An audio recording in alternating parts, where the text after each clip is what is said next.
How do we know that this statue is a statue of Nike?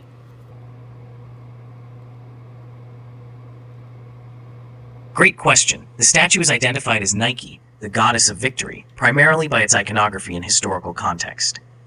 Nike is the Greek goddess of victory, frequently depicted with wings. The winged victory of Samothrace features large wings, dynamic forward motion, and flowing drapery that convey the sense of wind and force, attributes commonly associated with Nike in ancient Greek art. The sculpture's title and interpretation historically link it to Nike due to these motifs and its function as a monumental representation of victory, likely commemorating a naval victory. While the sculpture is missing its head and arms, the surviving elements, especially the wings and the pose, align with Nike iconography as an emblem of victory rather than another deity. If you'd like, I can go into more detail about the iconographic features or the historical context. Did the original statue have color?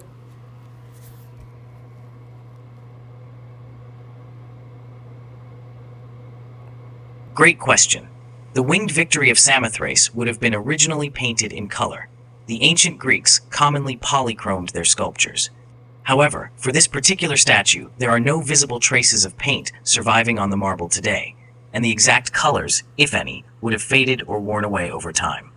Scholars infer that details such as hair, drapery, and perhaps decorative elements could have carried color, but we cannot confirm specific hues from the surviving sculpture alone. That's interesting. Did the Nike company pay the Louvre Museum to use the statue's name Nike?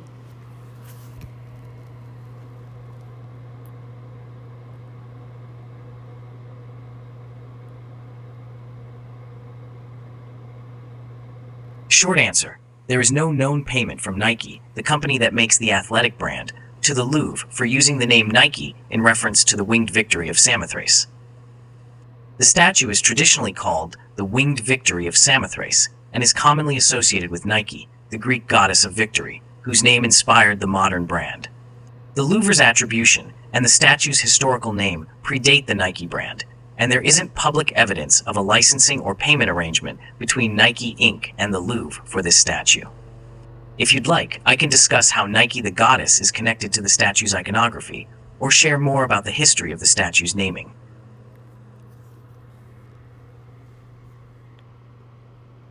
What material is the statue?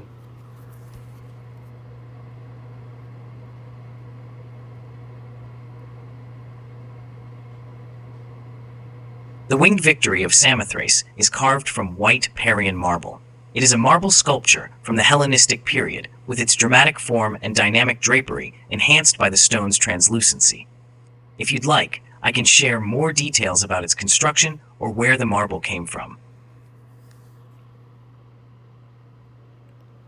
Was the statue originally carved from one whole piece of marble, or it was constructed separately and then assembled?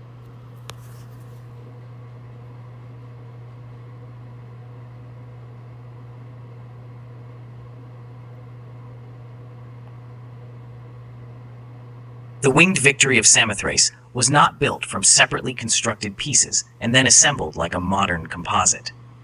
It was carved as a single sculpture, but when it was found, it existed only in hundreds of fragments. Those fragments were carefully reassembled in Paris to reconstruct the statue, and some pieces are still missing, notably the head and arms. So it's a single original work that survives today as a reconstruction from many fragments.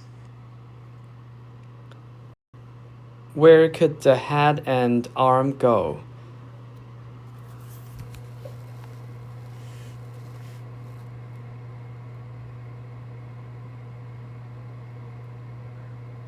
Short answer, the head and arms of the Winged Victory of Samothrace have never been found.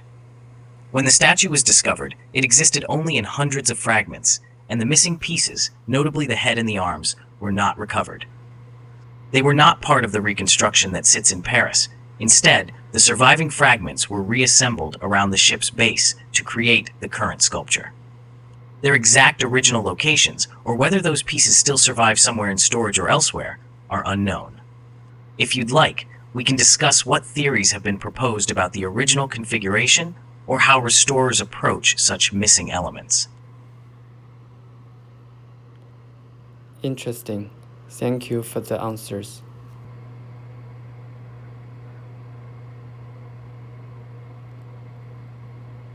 The next stop is Leonardo da Vinci's Mona Lisa in Dinan Wing. Its collection ID is INV79, and its photo is shown below. To go there, you can proceed through the Dinan Wing to room 711 and follow the gallery signage to Mona Lisa.